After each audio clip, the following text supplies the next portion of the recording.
अगर एक व्यक्ति आपकी आलोचना कर रहा है तो आप तत्काल सोचते हैं वो शत्रु है,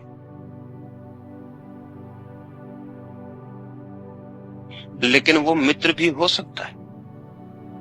और जो जानते हैं वो कहेंगे मित्र है। कबीर तो कहते हैं, निंदक नीरे राखिए आंगन कुटी छबाए। वो जो तुम्हारी निंदा करता हो उसको तो अपने ही पास में आंगन कुटी छाप के अच्छी जगह बना के पास ही ठहरा लो, क्योंकि वो ऐसी ऐसी काम की बातें कहेगा कि जो हो सकता है तुमसे कोई भी ना कहे। कम से कम जो तुम्हारे मित्र हैं वो कभी ना कहेंगे। वो ऐसी बातें कह सकता है जो तुम्हें अपने आत्मदर्शन में उपयोगी हो जाए। वो ऐसी बातें कह सकता है जो तुम्हें तो स्वयं से मिलाने में मार्ग बन जाए। उसे तो अपने पास ही ठहरा लो। अब कबीर लाओसे की बात कह रहे हैं। वो जो तुम्हारी निंदा कर रहा है उसके प्रति भी शत्रुता का भाव ना लो। कोई जरूरत नहीं, उसकी निंदा का भी उपयोग हो सकता है। उसकी निंदा भी एक समस्वर संगीत बन सकती है। लेकिन हम उल्टे लोग हैं, निंदा की तो बात दूसरी। अगर कोई आके अचानक हमारी प्रशंसा करने लगे तो भी हम चौंकते हैं कि कोई गड़बड़ होगी।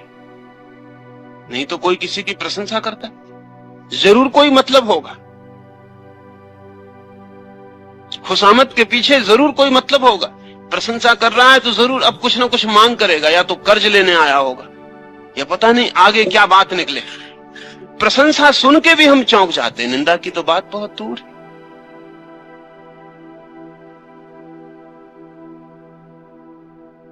लाओस से जीवन को देखने की जो हमारी व्यवस्था है, एक व्यवस्था तो यह है कि हम सारे जगत की शत्रुता में खड़े। बीमारी भी दुश्मन है, मौत भी दुश्मन है, बुढ़ापा भी दुश्मन है, आसपास के लोग भी दुश्मन है, प्रकृति भी दुश्मन है, समाज भी दुश्मन है। सारा जगत, सारा परमात्मा हमारे खिलाफ लगा हुआ है और एक हम है। इस सारे संघर्ष को पार करके हमें जीना।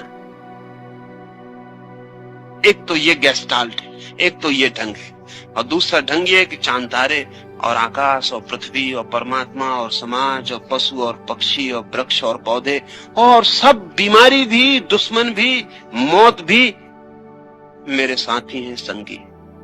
सब मेरे जीवन के हिस्से। उन सबके साथ ही मैं उनके बिना ना हो पाऊंगा।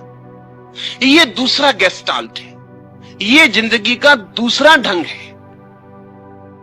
निश्चित ही पहले ढंग का अंतिम परिणाम चिंता होगी, एंजाइटी होगी। अगर सारी दुनिया से लड़ना ही लड़ना है,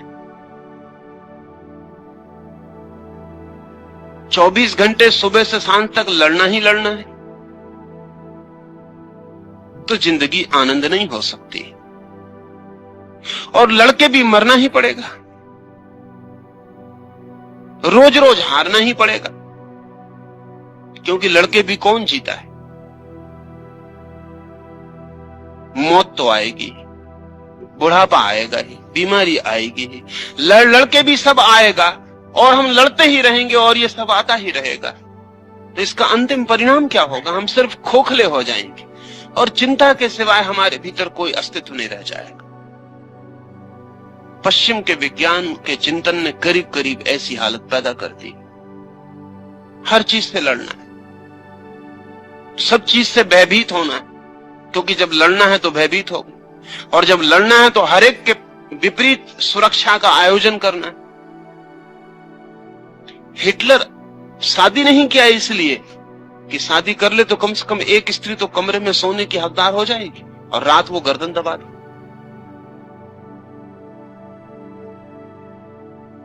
अगर सारी दुनिया से ही संघर्ष है, फ्रायड के हिसाब से पति पत्नी के बीच जो संबंध है वो एक कलह है, एक कॉन्फ्लिक्ट। वो अरस्तु के विचार का फैलाव है, सब पूरा पश्चिम का चिंतन।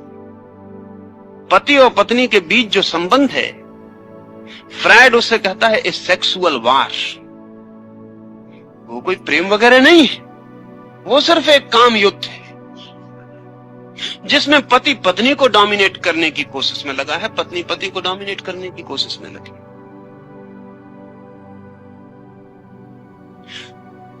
जो होशियार हैं वो इस अधिकार की और डोमिनेशन की कोशिश को शिष्ट ढंगों से करते हैं। जो गंवार हैं वो सीधा लठ उठा के संघर्ष कर रहे हैं। बाकी संघर्ष है, ये एक गेस्टाल्ट है जिसमें सभी संबंध ऐसे हो जाएंगे। ऐसा नहीं कि प्रकृति और मनुष्य का संबंध ही विकृत होगा। जब संबंध विकृत होने की दृष्टि होगी तो कोई भी संबंध नहीं बचेगा। बाप और बेटे के बीच तब संघर्ष है। तुर्गनेव की किताब है बहुत प्रसिद्ध, फादर्स एंड सन्स, पिता और पुत्र, जिसमें तुर्गनेव ने यह कहा है कि पिता और पुत्र के बीच निरंतर संघर्ष है। कोई संबंध नहीं सिवाय संघर्ष के। बेटा जो है वो बाप का हकदार है, इसलिए बाप को हटाने की कोशिश में लगा है।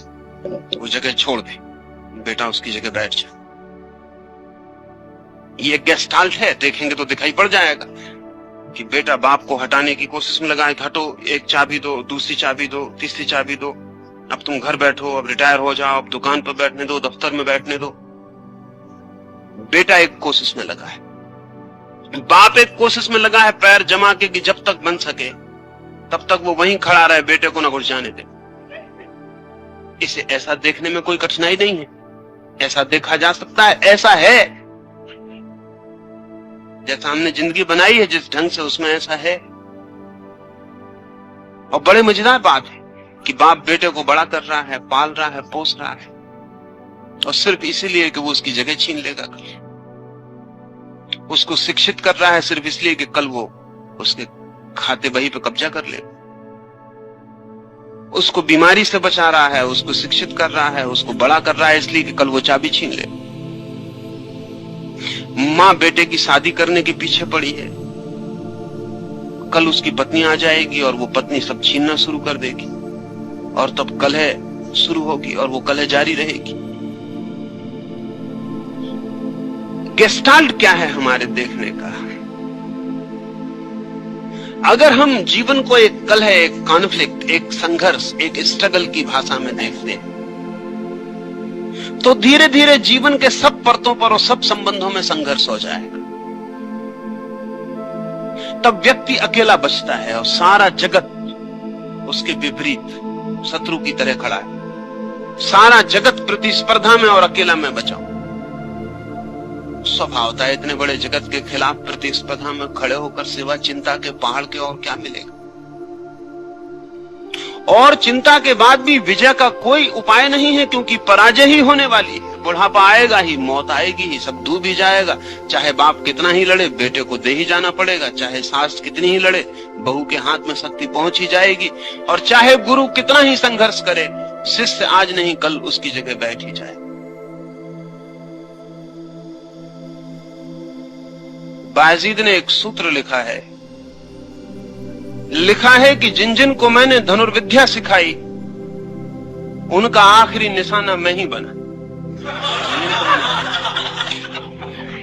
जिन जिन ने सीख लिया धनुर्विद्या, बस वो आखिरी निशाना मुझे ही बनाने लगे। वो ठीक ही कहा है। अगर गुरु और विद्यार्थी के शिष्य के बीच संघर्ष है तो यही होगा कि गुरु विद्यार्थी को इसलिए तैयार कर रहा है कि कल विद्यार्थी उसको हटाए।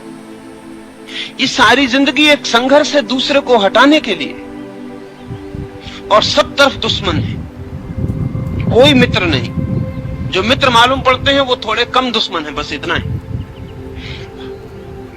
थोड़े अपने वाले दुश्मन है, इतना ही। कुछ लोग जरा दूर के दुश्मन है, कुछ जरा पास के दुश्मन है।